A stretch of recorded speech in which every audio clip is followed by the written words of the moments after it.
ሰላም ጤና ይስጥልኝ ውድ የቻሪ ሚዲያ ተከታታዮች፣ ዛሬ አንድ ለየት ያለ ነገር ላሳያችሁ ወደዛ ጉዞ ጀምሬያለሁ።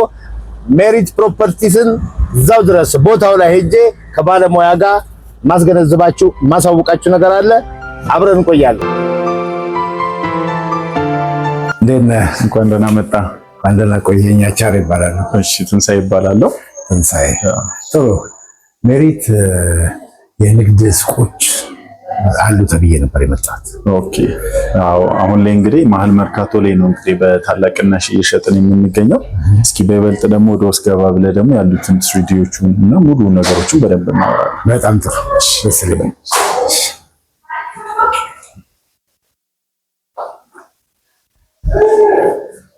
እንግዲህ አቻሪ አሁን ላይ እንግዲህ ሜሪት ፕሮፐርቲስ እያስገነባ የሚገኘው መሀል መርካቶ ወይም ተክለ ሃይማኖት ከሚገኘው ሳይታችን እንግዲህ በ3D ሞዴል ደረጃ ይሄን ይመስላል እንግዲህ ማለት ነው። ሶ ሎኬሽኑን ስፔሲፋይ ስናደርገው ከተክለ ሃይማኖት አደባባይ ወይም ደግሞ ከተክለ ሃይማኖት ቤተክርስቲያን ትንሽ ወረድ እንዳል ወደ ጥቁር አንበሳ በሚወስደው መንገድ ዋናው አስፋልት ዳር ላይ ነው የሚያርፈው፣ ወይ በተለምዶ ጋራድ የሚባለው ህንፃ ላይ ፊት ለፊት ላይ ነው የሚገኘው ማለት ነው። እንግዲህ ንግዱ ዓለም ባለበት ከፍተኛ እንቅስቃሴ ባለበት ቦታ ላይ ነው እንግዲህ ሜሪት ኮሜርሻል ወይም ደግሞ ይሄን ሳይት ይዞላችሁ የመጣው ማለት ነው። እንግዲህ ብዙዎችን የሱቅ ባለቤት እያደረግን የምንገኝበት ጊዜ ላይ ነው አንተም ብቅ ያልከው እንግዲህ ወደ ቢሮአችን። አዎ እንግዲህ ይሄ ፕሮጀክት ምን አለው እስቲ ከንግድ ሱቅ በተጨማሪ ምን አለው? ምን ያካትታል? ኦኬ እንግዲህ ንግድ ሱቅ ሲባል በመጀመሪያ ደረጃ ቦታ ነው ወሳኝነት ያለው ብዬ አምናለሁ። እና ቦታው እንግዲህ ቅድም እንዳልኩ ነጋዴውም ገበያተኛውም ባለበት ቦታ ላይ ነው እንግዲህ ይሄ ነገር እየተገነባ ያለው። ከዛ ባለፈ የዚህ ሞል ትልቁ አድቫንቴጁ ምንድነው? በአራቱም ሳይድ አስፋልት የሚያገኘው ሞል መሆኑ ነው። አስፋልት ደግሞ ሲባል ደረጃ 1 ለደረጃ 2 የሆኑ አስፋልቶች ናቸው። ለንግድ ደግሞ ትልቁ ነገር አስፋልት ነው። ምክንያቱም ከየትኛውም አክሰስ ላይ ደንበኞች ላያዎች የሚችሏቸው ሱቆችን ይዘንላቸው የመጣ ነው። ሶ በአራቱም በኩል አስፋልት ያገኘዋል ያልኩ እንግዲህ ከተክለ ሃይማኖት አደባባይ ወደ ጥቁር አንበሳ ስትወርድ ይሄ ዋናው መንገድ ላይ ነው እንግዲህ ያለው ማለት ነው። በዛኛው በኩል ደግሞ ወደ ልደታ ፔፕሲ ወደ ጀርባ በኩል በጎማ ቁጠባ በኩል የሚያስወጣ መንገድ አለው። ከዛ እዚህ ጋር ደግሞ የምትመለከተው ፓርት ላይ ያሉ ሱቆች ደግሞ ወደ ፓርኪንግ እና አቋራጭ መንገዶችን ለሚጠቀሙ ሰዎች የሚያገኟቸው አማራጮች ላይ ናቸው። ሶ ይህ በኢሮፕ ስታንዳርድ የተሰራ ሞል እንግዲህ አጠቃላይ ወደ 4 የሚጠጉ እስከ 6 የሚሻገሩ ሱቆች አሉት። አይ ሚን በሮች አሉት። እንደዛ ጌት ማለት ነው። ጌቶች ናቸው። በቀደም እንዳልኩ ከ4 እስከ 6 የሚጠጉ ጌቶች አሉት ማለት ነው። በሜን ጌትነት ደረጃ 4 ያልኩ ሜን ጌቶቹን ነው። ሁለቱ ደግሞ ወደ ባዝሩም እና ወደ ተለያየ አቅጣጫ መውሰድ የሚያስችሉ ተጨማሪ 2 ጌቶችን ይይዛል። አጠቃላይ 6700 ካሬ ላይ ነው የሚያርፈው እንግዲህ ቆንጆ ነው። አሁን እንግዲህ እንደምናየው የፓርኪንግ ችግር ነው። ብዙ ህንፃዎች የፓርኪንግ ችግር ነው ያለባቸው። ፓርኪንግ እኛ አጠቃላይ ወደ 13000 ካሬ ላይ የሚያርፍ ፓርኪንግ አለ። ያ ማለት ህንፃው 6700 ላይ ነው። 2 ቤዝመንት አለው ማለት ነው። 2 ቤዝመንት እና እዚህ ጋር ሞዴሉም ላይ በደንብ ታየዋለህ ብዬ አስባለሁ። ኤክስትራ ፓርኪንግ ኤሪያዎችንም ትተንለት ነው ሞሉን እየገነባ ዙሪያውን ኤክስትራ ፓርኪንግ ኤሪያዎች አሉ። ከዛ በመንግስት እየተሰራ ያለ ደግሞ ሌላ ተጨማሪ ፓርኪንግ አገልግሎት እዛው ላይ ያለ አሁን በየክፍለ ከተማዎቹ እየተገነቡ ያሉትን አስተውላቸው ይሆናል ብዬ አስባለሁ። እና እነሱ ደግሞ ልክ ከኛ ሞል ፍሮንት ላይ ተጨማሪ አዲሽናል ሆኖ ይገቡበታልና ሶ እነዚህን በአጠቃላይ ይዞ ቅድም እንዳልኩ ደግሞ ሙሉ 6700 ለገስት ወይም ደግሞ ለገበያተኛ የምናስቀምጥ ይሆናል። ቀሪ ደግሞ አንደኛውን ቤዝመንት ሙሉን ደግሞ እያንዳንዱ ነጋዴ እዚህ ላይ በሚኖረው ሱቅ ልክ አንዳንድ እየተሰጠው የሚሄድ ነው የሚሆነው ማለት ነው። ሶ አንዱን ፕሮብሌም እንግዲህ ገና ከመጀመሪያው ሶልቭ አድርገን ነው ወደ ቢዝነሱ ዓለም የምንቀላቀለው ማለት ነው። በጣም አሪፍ ነው። እንግዲህ ብዙ ጊዜ የመኪና ማቆሚያ ችግር ነው ያለው። እሺ እንትናቸው ተወስኗል። እያንዳንዱ ሱቅ ምን ያህል ካሬ ይዛል፣ ምን ያህል ስፋት አለው? ኦኬ እንግዲህ እስኪ እያንዳንዱን ነገር ደግሞ ከማስቆም አንተንም አርፍ ብለን ደግሞ በይበልጥ ስለ አከፋፈሉ፣ ስለ ግንባታው ሂደት ምን ያህል ካሬዎች ይዛል የሚሉትን ደግሞ ውስጥ ላይ ቢሮ ላይ ቁጭ ብለን ደስ ይለኛል። ቴንክ ዩ።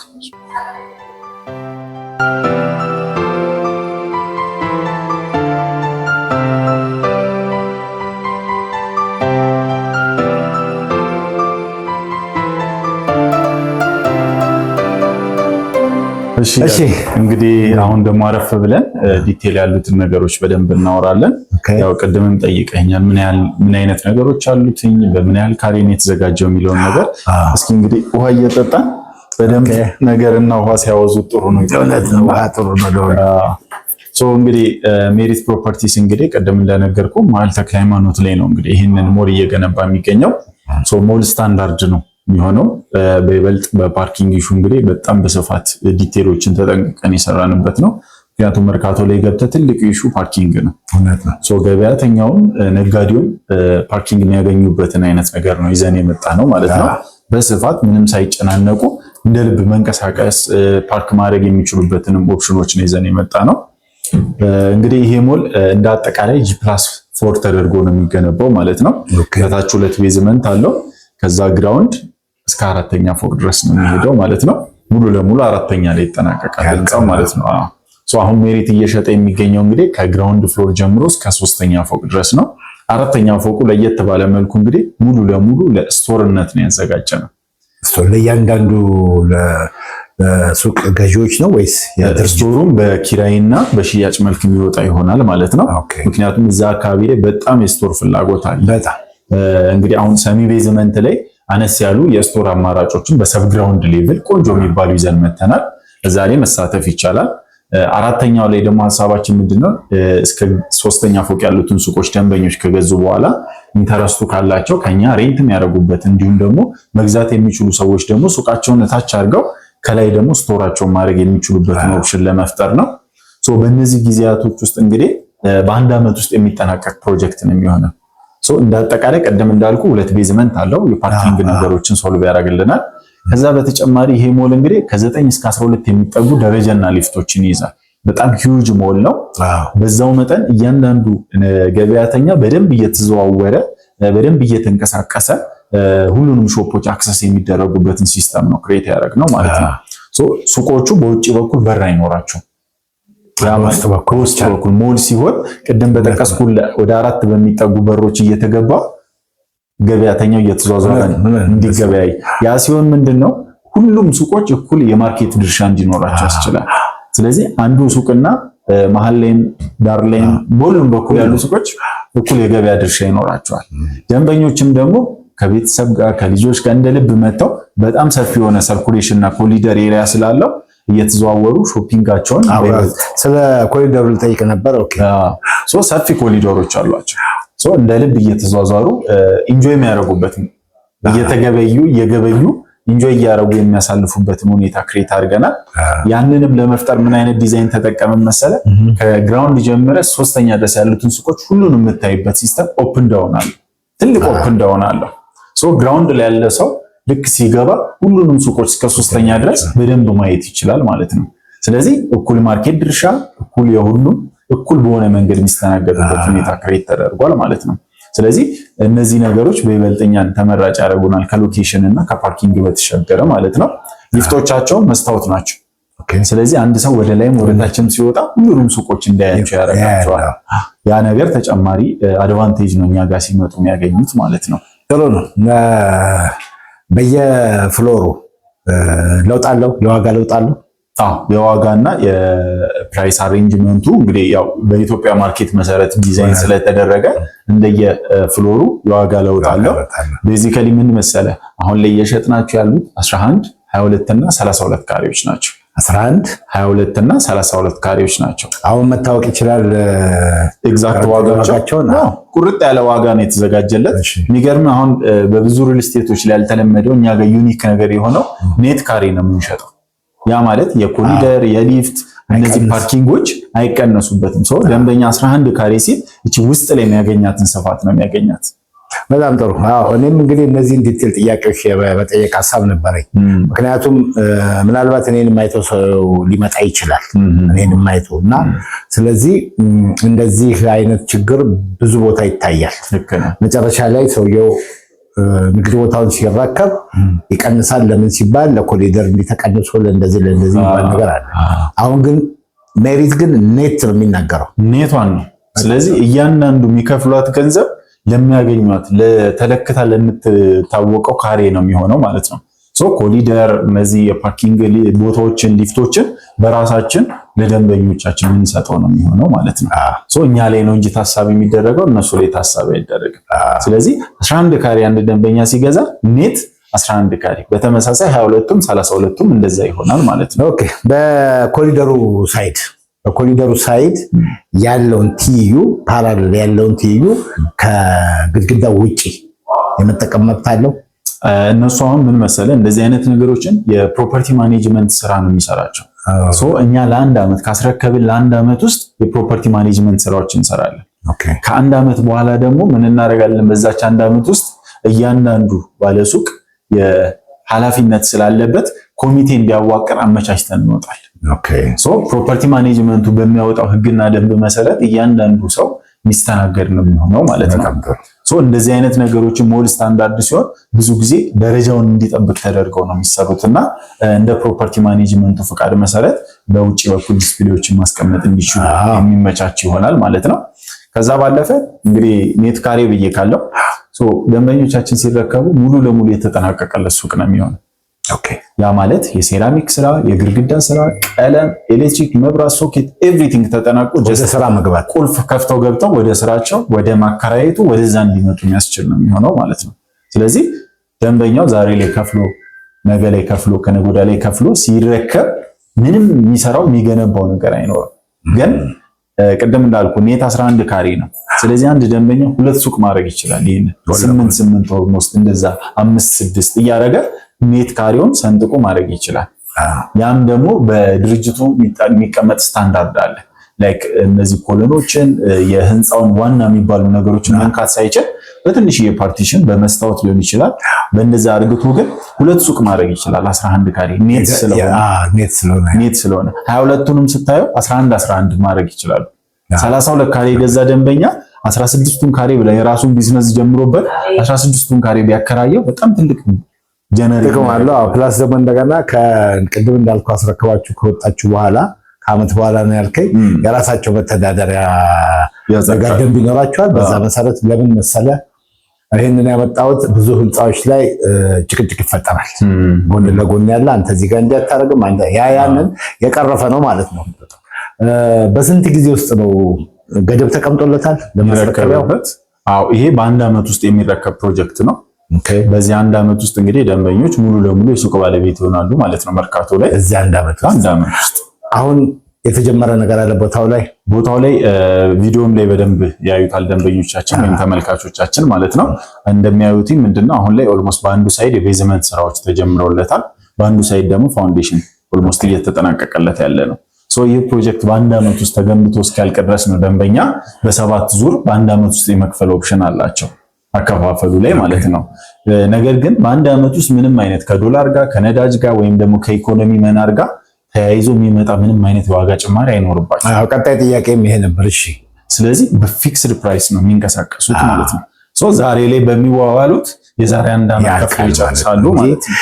ቅድም እንዳልከው በዚህ ምክንያት ቃት ወልዷል፣ በዚህ ምክንያት እንደዚህ ሆኗል ብሎ የሚጨምር ነገር የለም፣ ምንም የለም። አግሪመንታችን የሚያልፍ ቀን የለም፣ ቀኑ አያልፍም። በጣም ጥሩ። የሚገርም ለእያንዳንዱ ለምናዘገይበት ደግሞ የራሳችን የሆነ አግሪመንቱ ላይ የተቀመጠ ቅጣት አለብን። እንትኑ ላይ አግሪመንቱ ላይ ቃል በቃል ለቤት ኪራይ ይሄን ያህል ተብሎ በገንዘብ የተቀመጠ ነገር አለና ያ ነገር ደንበኞችን እምነት ኖሯቸው ነው እንግዲህ እኛ ጋር አሁንም መተው እየገዙ ያሉት። ጥሩ። ሌላው መጨረሻው ጥያቄ መሰለህ ምንድነው አሁን ያ ቦታ በግዥም ይሁን በምን ቦታው የእናንተ ቦታ ነው፣ ሁሉን ነገር ጨርሷል፣ ህጋዊ ሰነድ ያለው ሁሉ ነገር የጨረሰ ድርጅት ነው። ቆንጆ። ይሄ ነገሩ ተጠናቀለት ነው። ደንበኞች እኛ ጋር ሲመጡ ሁለታችንም ተፈራርበን አግሪመንት ይይዛሉ። በዛ መሰረት ለምሳሌ አሁን 11 ካሬ የሚፈልግ ደንበኛ ካለ በዋጋ ደረጃ ስናየው 3,300,000 ብር ጀምሮ ይሆናል ማለት ነው። መነሻው 11 ካሬ መነሻ ዋጋው ነው። ቅድም አንተም ብለቋል እንደየፍሎሮቹ ዋጋቸው ይለያያል ማለት ነው። ይሄ ክፍያ እንግዲህ በአንድ ዓመት ውስጥ ለሚከፍል ደንበኛ በአንድ ዓመት ውስጥ አሁን ላይ በቅድመ ክፍያ ደረጃነት 990,000 ብር ይከፍላል ውድ ሲያሰር ማለት ነው። ከዛ በ7 ዙር ነው የሚከፈለው። ያከፋፈል ሂደቱ የሚሆነው የመጀመሪያው ፋውንዴሽን ሲጠናቀቅ ነው ቀጣይ ሁለተኛ ክፍያ የሚከፍለው ማለት ነው። ያ ማለት ኦልሞስት ወደ 495 ሺህ ብር ነው የሚከፍለው። መጀመሪያ 990 ሺህ ብር ውል ሲፈረም ፋውንዴሽኑን ስንጨርስ ደግሞ 495 ሺህ ብር ይከፍላል። ከዛ ሁለት ቤዝመንት አለው ብያለሁ። ሁለቱ ቤዝመንቶች ተገንብተው ሲጠናቀቁ ደግሞ ቀጣዩን ክፍያ ይከፍላል። ሶስተኛ ክፍያ። ከዛ ግራውንድ ፍሎር ሲደርስ 4 ሁለተኛ ፎቅ፣ አራተኛ ፎቅ ከዛ ርክክብ ብሎ በ7 ዙር በአንድ ዓመት ውስጥ ያለምንም የዋጋ ጭማሪ ከ3 ሚሊዮን 300 ሺህ ብር ላይ ሳይጨመርበት ሙሉ ሂሳቡ በዚህ መልኩ ይከፍላል ማለት ነው። ሁለተኛ ኦፕሽን ደግሞ አላቸው ደንበኞች። ለምሳሌ ግማሹን ከፍለን እንግባ፣ ግማሹን ከፍለን እንግባና ቀሪውን ደግሞ ቀስ እያለን እንክፈል። አሁን ላይ ግን ግማሽ የመክፈል አቅም አለን ካሉ ቀደም የነገርኩ 3 ሚሊዮን 300 ሺህ ብር የነበረው ዋጋ ወደ 10% የሚደርስ ያው በአንተ ቻናል በተለይ ስፔሻሊ ለሚመጡ ደንበኞች በመደበኛው 8% ነው የምንሰጠው።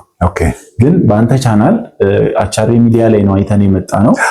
ቀጥታ ቢሮአችንም ሆነ ምናልባት ስልክ ቁጥሮችን ከስር እናስቀምጣለን። በዛ ላይ ሲመጡ ተጨማሪ 2% ያገኛሉ። እንግዲህ 50%ቱን ሲከፍሉ ማለት ነው። ስለዚህ እስከ 10% የሚደርስ ቅናሽ እንሰጣቸዋለን በአጠቃላይ ማለት ነው። ያ ማለት ትንሽ ብር አይደለም። ባይዘው ኦልሞስት ከ500 ሺህ ብር በላይ ነው ቅናሹ ያደረገላቸው። ከዛ 50%ቱን ሲከፍሉ የጊዜ ጋፕ አላቸው። ኦልሞስት መረከቢያው ጊዜ አንድ ዓመት አይደል ወይም 12 ወር ስለሆነ የ6 ወር ያህል ጋፕ አላቸው። ያ ማለት ግንባታው ግራውንድ ፍሎር ሲደርስ ነው የሚያገኙት ማለት ነው።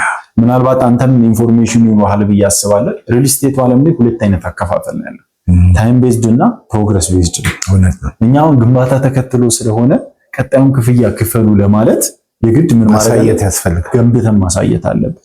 ደንበኞችም የውል ዘመኑ ሳያልቅ እኛ ባለመገንበታችን መክሰስም ይችላሉ። ውሉ ላይ ይሄ ነገር ስላለ ማለት ነው። እያንዳንዱ የሚከፍሏት ገንዘብ በቴብል ተደርገም አግሪመንታቸው ላይ ይገባል። በእያንዳንዱ ነገር ንጹህ የሆነ አግሪመንት ለደንበኛው ሳይድ ያደረገ አግሪመንት አዘጋጅተን ነው የምንጠብቀው።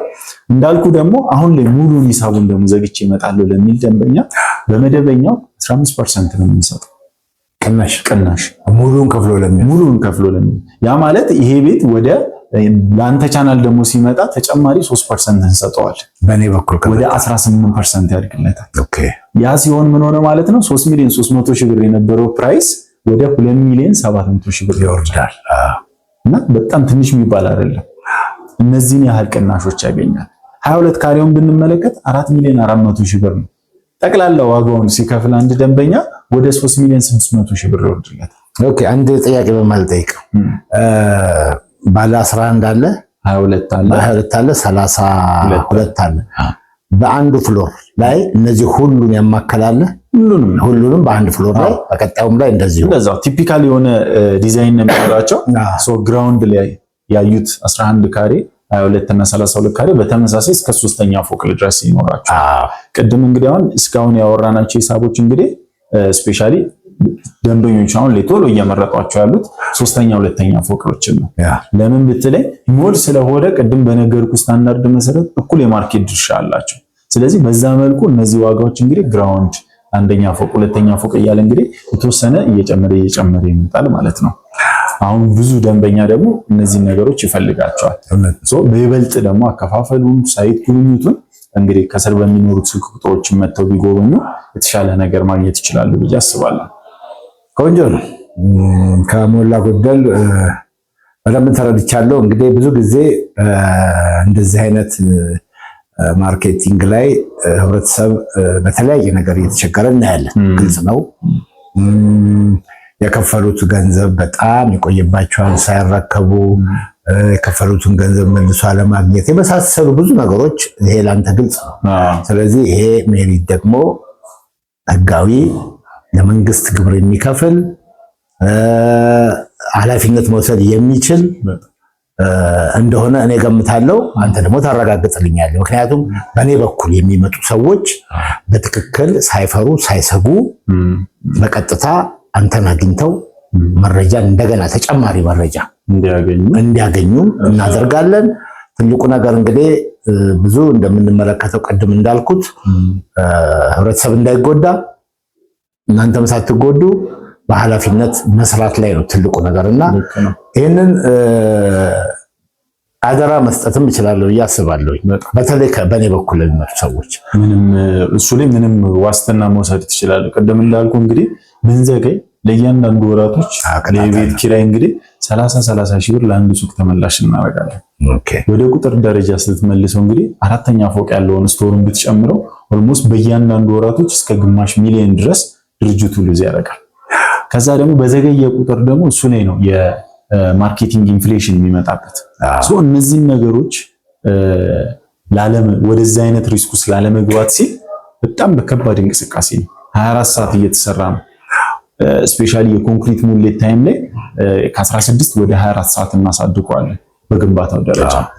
ስፔሻሊ የትራፊክ ፍሎ ከሌሊት በኋላ በጣም ስለሚፈጥንልን እስከ 16 ድረስ ያሉትን ስራዎች በኖርማል ስራዎች እንቆይና የኮንክሪት ስራውን ግን የማታውን የሌሊቷን ታይም በመጠቀም መንገድ ባዶ ሲሆን በደንብ ክፍት ስለሚሆንልን አንዴ ኦልሞስት ብዙ ሜትር ኪዩብ የሆኑ እንትኖችን እየሞላን ነው የምናሳድረው ማለት ነው። በይበልጥ ደንበኞችም በአንድ ሳምንት ልዩነት እንኳን ለውጡን እያዩት ነው። ቦታው ላይ ያሉ ሰዎች የገዙ ሰዎች ብዙ ሰው ባይዘው እኛ ጋር ኢንጌጅ አድርጓል። ስፔሻሊ ከመርካቶ ላይ አሁን የኮሪደር ልማት ይጀምራል እየተባለ ስለሆነ ከዛ ጋር ተያይዞ መግዛት የቻሉ ሰዎች ለመግዛት አንዳንዶች ደግሞ ለመከራየትም ጥያቄዎች እያቀረቡ ያሉ ናቸውና ዛሬ ላይ እንግዲህ አንድ ሱቅ የገዛ ሰው ነገ ላይ በካሬ በምን ያህል አከራየዋለሁ ብሎ ሂሳቡን ቢሰራ አሁን መርካቶ ላይ ቅድም የጠቀስኩልህ ሂሳብ ለአንድ ለኪራይ ቁልፍ መሸጫነት የሚጠቀስ ዋጋ ነው። ዛሬ ላይ በዚች በግንባታው ሂደት ቀስ እያሉ ከፍለው ነገ ላይ ትልቅ ለቤተሰብ የሚተርፍ ለልጆች የሚተርፍ ሀብት ነው የሚያቀርቡት። እንግዲህ በሁለት አግባብ መጠቀም ይችላል።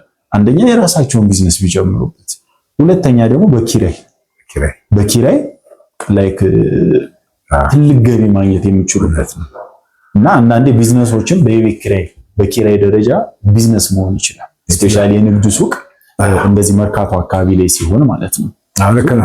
አንድ ተጨማሪ ነገር ያለ ምንድነው እዛ የገዛ ሰው የባለቤትነት ሰነድ እንዴት ነው የሚያገኘው? የባለቤትነት ማረጋገጫ እንዴት ነው የሚያገኘው?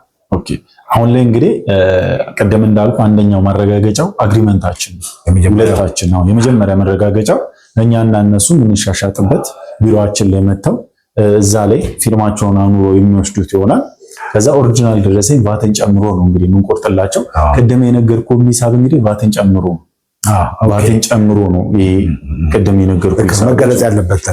ብዙ ቦታ ላይ እንደዚህ አይነት መጭበርበሮች ይነሳሉና እኛ ጋር ቁርጥ ያለ ሂሳብ ቫትን ጨምሮ ደረሰኝ ኦሪጂናል ደረሰኝ ወስደው የሚይዙበት ይሆናል። ከዛ ቀሪ ክፍያዎችን እየተገነባ እየከፈሉ ሄደው ልክ 85 በመቶ ግንባታው ሲጠናቀቅ ካርታዎችን በእጃቸው ዴሊቨር አድርገን እያንዳንዱ ተናጠል ካርታዎችን ሰተናቸው እነሱ ወደ ስማቸው አዙረው ተረካክበን እኛ ለአንድ ዓመት ፕሮፐርቲ ማኔጅ እያደረግን በዛ መልኩ የሚቀጥል ይሆናል። ከአንድ ዓመት በኋላ ራሳቸው ለሚያዋቀሩት ማህበር እንሰጣለን። የሚገርምህ ገንብተን ስናስረክብ ቤቱን ብቻ አይደለም ገንብተን የምናስረክባቸው ሊፍት፣ ደረጃዎች፣ ስታንድ ባይ ጀነሬተር እነዚህን ገጥመን የከርሰ ምድር ውሃ አውጥተን ከእንደገና ደግሞ ማጠራቀሚያ ታንከር ቁልፉንም ከርሰ ምድር አለው የከርሰ ምድር ውሃ አለው። ከዛ ሪዘርቬር አለው የሪዘርቬር ታንጋጃ ቦታ ኤቭሪቲንግ ሱቁ በዲዛይን ደረጃ በጣም ውብ ተደርጎ ነው የተሰራው። የወንድ የሴት መጸዳጃ ቤቶች እያንዳንዱ ፍሎሮች ላይ ተዘጋጅቶለታል። ሊፍት፣ ደረጃዎች፣ ኤስኬሌተሮች ከግራውንድ ፍሎር አንደኛ ፍሎር የምትሄድበት ኤስኬሌተር አለው ከኤሊቬተር በተጨማሪ ቀደም እንደጠቀስኩልህ 4ኛ ፎቅ ላይ ስቶር ስላለን ራሱን የቻለ ካርጎ ሊፍት አለ። አራተኛ ላይ ለስቶር ለመውሰድ ወይም ደግሞ 3ኛ ላይ 2ኛ ላይ የገዙ ሱቅ ያላቸው ሰዎች እቃዎቻቸው የሚወስዱበት የሚያወጡበት ራሱን የቻለ የእቃ ሊፍት አለ። ሰዎች የሚንቀሳቀሱበት ገበያተኛ የሚንቀሳቀሱበት ለብቻ ከእንደገና የእቃ ሊፍቶች ደግሞ ለብቻ ተደርጎ የከተማዋን እንግዲህ አሁን እየሄደችበት ያለውን እየዘመነችበት ያለውን የአዲስ አበባ ሁኔታ ያማከለ ነው። እንግዲህ በጣም ጥሩ።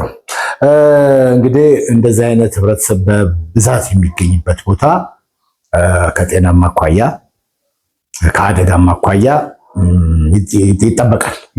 ከጤና አኳያ አካባቢው ላይ በተለይ ነፋሻነቱ እንዴት ነው? እምቅ ያለ እንዳይሆን አንድ እሱ ነው። ሁለተኛ ደግሞ ወደ አደጋ ጊዜ መውጫ አለው ወይ?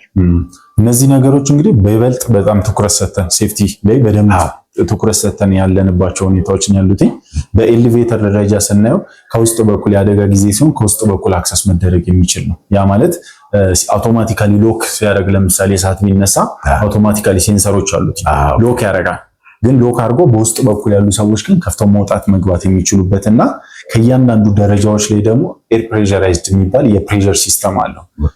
ወደ ደረጃው የሚመጣውን እሳት በፕሬሸር ወደ ቦታው ይመልሰውና ሰዎች ደግሞ ሲመጡ ጭስና እሳቱን ወደ ኋላ መልሶላቸው በደረጃው እንደ አደጋ ጊዜ እንዲወጡበት የሚያስችል ነው።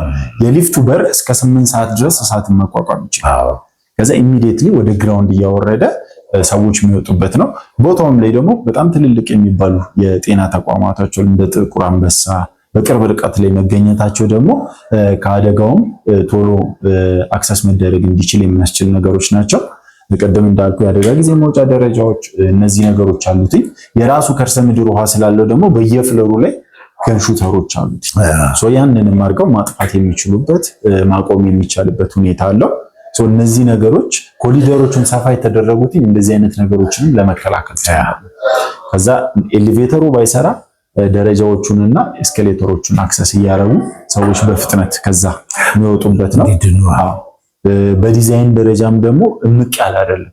ትልልቅ 4-5 የሚጠጉ በሮች ስላሉት ኤግዚት እና ኢንትራንስ ላይ መጨናነቆች የማይኖሩበት ሁኔታ አለው። መታፈን የለም ምን የለም። ፉል ግላስድ ደግሞ መሆኑ ደግሞ ምንድነው እያንዳንዱ ሱቆች ቀደም እንዳልኩ በአራቱም ሳይድ አስፋልት ስለሚያገኛቸው ህንፃው የመጨለም የመከለል ነገሮች አይኖሩም። ከዛ ኦፕን ዳውኑ ደግሞ ከላይ ጀምሮ እስከ ግራውንድ ድረስ ስለሆነ ናቹራል ላይት በደንብ ያገኛል። ናቹራል ቬንቲሌሽን ያገኛል። ያ ነገር ከአደጋም ከውበትም ዘመኑንም ከጠበቀ ዲዛይን አንጻር መሆኑን የሚያሳይ ነው የሚሆነውና የሱቆች አቀማመጥ በደንብ ፓርቲሽን ተደርገው መከፈልና አንድን ቢዝነስ ወደ ሁለት ለመቀየር የሚያስችል ነው። አንዱ ላይ የራስን ቢዝነስ ብትጀምር አንዱን ደግሞ አከራይተ ጎን ለጎን ተጠቃሚ ያደርጋል። ድጎማ የሚያደርግልህ ሁኔታ ስላለ እነዚህ እንግዲህ ከሜሪት ፕሮፐርቲስ እንግዲህ በኮሜርሻል ሳይድ የመጡት ናቸው ማለት ነው። ምናልባት ቀደምም እንግዲህ እንደመነሻነት ሜሪት ፕሮፐርቲስ ምን ያህል ዋስትና አለው ምን ያህልስ ብለኸኝ ነበርና ሜሪት እንግዲህ በተለያዩ ሴክተሮች ላይ ሲሰራ የቆየ ካምፓኒ በኮንስትራክሽኑም ዘርፍ አለ። በጤናውም ዘርፍ ክሪስታል ዳያግኖሲስ ሴንተር የሚባል እንግዲህ እሱም የኛ ካምፓኒያችን ነው። ከዛ ባለፈ ታጠፍ ኮንስትራክሽን እንግዲህ በተለይ ስፔሻሊ ንግድ ሱቁ ላይ ሙሉ ለሙሉ የግንባታ ስራዎችን እየሰራልን የሚገኝ እሱም ሜሪት ሲስተር ካምፓኒያችን ነው። ከዛ በተረፈ እንግዲህ አማና ኢምፖርት ኤክስፖርት ምናልባት ታስታውሰዋለህ ድሮ ፎር ዩ ምትል የዘይት ምርት ነበረች። ፎር ዩ ትሬዲንግ ማለት እንግዲህ የሜሪት ፕሮፐርቲስ ሌላኛው እህት ኩባንያ ነውና ስፔሻሊ መርካቶ ላይ ያሉ ሰዎች በደንብ ከኛ ጋር ፋሚሊየር ናቸውና ምክንያቱም ኢምፖርት ኤክስፖርቱ ላይ ቀደም ባልኩ ትሬዲንጎች በኮንስትራክሽኑ ዓለም እንግዲህ ከ15 ዓመት በላይ ተሻግረናል። እንግዲህ ከዚህ በፊትም እንግዲህ ምናልባት ተመልካቾችም እንግዲህ ካንተ ቻናል በፊትም መተው ሊሆን ይችላልና አራዳ ፓርክ እና ፍሬንድሺፕ ፓርክ መሃል ላይ እዚሁ 4 ኪሎ ላይ ማለት ነው ወይም በ4 ኪሎ እና በፒያሳ መሃል ጂ+ 24 የሆነ አፓርትመንቶችን እየገነባን እንግዲህ ብዙዎችን የቤት ባለቤት ያደረግንበት ፕሮጀክት ነው እዚሁ ማለት ነው። እንግዲህ አሁን ካለንበት ከቢሮአችን እንግዲህ ቅርብ ርቀት ላይ ነው ያለውና በዛ እንግዲህ በደንብ ብዙዎች ጋር የደረስነው በሜሪት እንግዲህ የደረስነው የአራዳ ፓርክ ሳይታችን ላይ አፓርትመንቶችን ለብዙዎች ባለቤት ያደረግንበት ፕሮጀክት ነው። እንግዲህ አሁንም ባንተ በኩል እንግዲህ ሱቅ ብቻ እንዳትለኝ ቤት ፍላጎት ያላቸው ተመልካቹ ወዳጆች ካሉ እንግዲህ በቤት አማራጭም ባለ 1 እና ባለ 2 መኝታ ቤቶችን በተወሰኑ ውስን በሆኑ አማራጮች ምክንያቱም ቀደም ብለን ነው ለሽያጭ ወጣ ነው ኦልሞስት ባለ 3 መኝታዎችን ሙሉ ለሙሉ ጨርሰናል። ግን በባለ 1 በባለ 2 ምክንያቱም ሎኬሽኑ ማይደገም አይነት ሎኬሽን ነው። በሁለቱም ሳይድ የፓርክ እይታ ያለው ነው። በቅርብ ርቀት ላይ እንግዲህ አራዳ ፓርክ አለ ድሮ በከንቱ የሚባለው የነበረበት እሱም ሙሉ ለሙሉ ማየት የሚችሉ ባለ 1 እና ባለ 2 መኝታዎች አሉ። በዛ በአዘር ሳይድ ደግሞ የፍሬንድሺፕ ፓርክን ዩኒቲ ፓርክን እስከ ሸራተን ድረስ ያለውን በጣም ማራኪ እይታ ማግኘት የሚችሉበት ሰፊ ከሆነ ሮድ አክሰስ እንግዲህ እኛ ሀገር መንገድ መዘጋጋት የተለመደ ነገር ነው። እዚህ ቦታ ላይ ግን ቤት ያለው ሰው መንገድ ተዘጋብኝ ማይልበት አማራጭ ያለበት ነውና ወደ ብዙ ከተሞች አዲስ አበባ ከተሞች ወይም ክፍለ ከተሞች ላይ መውሰድ የሚያስችል ሮድ አክሰስ ያለበት ሎኬሽን ላይ እንግዲህ በአንተ ቻናል ሲመጡ እንግዲህ እስከ 30% ቅናሽ እናደርጋለን። በአጠቃላይ ከሚከፍሉት ላይ እስከ 30% ቅናሾች እያደረግንላቸው እናስተናግዳቸዋለን። ባለ 1 መኝታ ሲፈልጉ እንግዲህ ከ980 ሺህ ብር ጀምሮ በቅድመ ክፍያ ደረጃ በ3 ዓመት ውስጥ በግንባታ ሂደት መሰረት እየከፈሉ ባለ 2 መኝታ ሲሆን ደግሞ በ80 እና በ95 ካሬ አማራጮች አሉን። ከ1 ሚሊዮን ብር ቅድመ ክፍያ እንዲሁም ደግሞ ከ1 ሚሊዮን 800 ሺህ ብር ቅድመ ክፍያ ጀምረው ቤቶችን እየገዙ የቤትም የሱቅም ባለቤት የሚገርም 30% ቅናሽ ማለት አንድ ቤት ገዝቶ አንድ ደንበኛ በቅናሹ ደግሞ መርካቶ ላይ ከ18 እስከ 22 ካሬ ባለው 30% አጠቃላይ ሲሰራ አንድ ሱቅም አንድ ቤት ሲገዙን አንድ ሱቅ በነፃ እንደሰጠናቸው መቁጠር ይቻላል። የቤቱንም ዕቃ ማሟላት ይችላል። እነዚህ ነገሮች ስላሉ እንግዲህ ለውስን ሰዎች የተዘጋጀ በጣም ለአጭር ጊዜ ስፔሻሊ ደግሞ በዚህ ቻናል ለሚመጡ ሰዎች ብቻ የተዘጋጀ ነውና እንግዲህ አንተንም በማክበር ነው ይሄንን ኦፈር እየሰጠን ያለ ነውና ባቻሬ ሚዲያን የመጣ ነው ካሉ በዚህ መንገድ መስተናገድ ይችላሉ ማለት ነው። በጣም ጥሩ። እንግዲህ ከሞላ ጎደል በደንብ ተረድቻለሁ። ከዚህ ቪዲዮ ውጭ ደግሞ ማስረዳት የሚገባኝን ያመንኩበትን አስረዳለሁ። በተረፈ ከዚህ ቪዲዮ በኋላ እንደገና ተመልሰን እንደምንገናኝ በዚሁ ስራ ውስጥ እርግጠኛ ነኝ። እጅግ አድርጌ አመሰግናለሁ። በጣም እኔም አመሰግናለሁ። ምናልባት በስተመጨረሻ እንግዲህ ውጭ ያሉ ደንበኞች ይኖራሉ ወይም ደግሞ እንዴት ነው እናንተ ማግኘት የምንችለው የሚል ጥያቄ ሊነሳ ይችላልና ከስር እንግዲህ ስልክ ቁጥሮቻችንን እናስቀምጣለን። በዋትስአፕ ቴሌግራም ቀጥታ መደወል የሚቻልበት ነው። እዚህ ሀገር ውስጥ ያሉ ሰዎች እንግዲህ በየደወሉ መጥተው ሳይት ጉብኝት በማድረግ እዚሁ ቢሮአችን ተገኝተው ደግሞ ሙሉ ኢንፎርሜሽኑን ወስደው ከኛ ጋር ተፈራርመው የሱቅ ባለቤት የቤት ባለቤት መሆን ይችላሉ። ውጭ ያሉ ሰዎች ደግሞ እዚህ ወካይ ወይም ደግሞ የወከሉት ሰው ካላቸው በወክልና መጨረስ ይችላሉ። አይ ቀጥታ ራሳችን ካሉ ደግሞ ሙሉ መረጃውን በዋትስአፕ ሊሆን ይችላል፣ ቴሌግራም፣ በሁሉም ሶሻል ሚዲያዎች እናሳያቸውና አምነውበት ሲጨርሱ ምን እናደርጋለን እዛው ባሉበት አግሪመንቱን በመላክ ፈርመው እነሱም ደግሞ ወደኛ የሚቀረውን በመፈረም በዚህ መልኩ እንግዲህ እኛን አክሰስ ማድረግ ይችላሉ። ስልካችንን ከስር እናስቀምጣለን። እንግዲህ ማንኛውም ጥያቄ ካለ እንግዲህ ቀጥታኛን ኮንታክት ማነጋገር መጠየቅ ይቻላል። እሺ እንግዲህ ውድ አቻሪ ሚዲያ ተከታታዮች ቅድም ስገባ እንደነገርኳችሁ እንግዲህ ሜሪት ፕሮፐርቲስ ቢሮ መጥቼ አሁን የሰማችኋቸው መረጃዎች ወስደናል። መረጃዎቹንም እንዲሁ ለጥያቄ ሳይሆን በደንብ መርምረን ጠይቀናል። እናንተም ወደዚህ ገንዘባችሁን ለማውጣት ስትመጡ ማንኛውንም ነገር ወንድሜ መጠየቅ ትችላላችሁ። ከዚህ በተረፈ የተደረገላችሁን ቅናሽ ሁሉም ነገር መረጃ ወስዳችኋልና በዚሁ የዛሬውን ጉብኝቴን አጠናቅቃለሁ። አመሰግናለሁ። ቻው።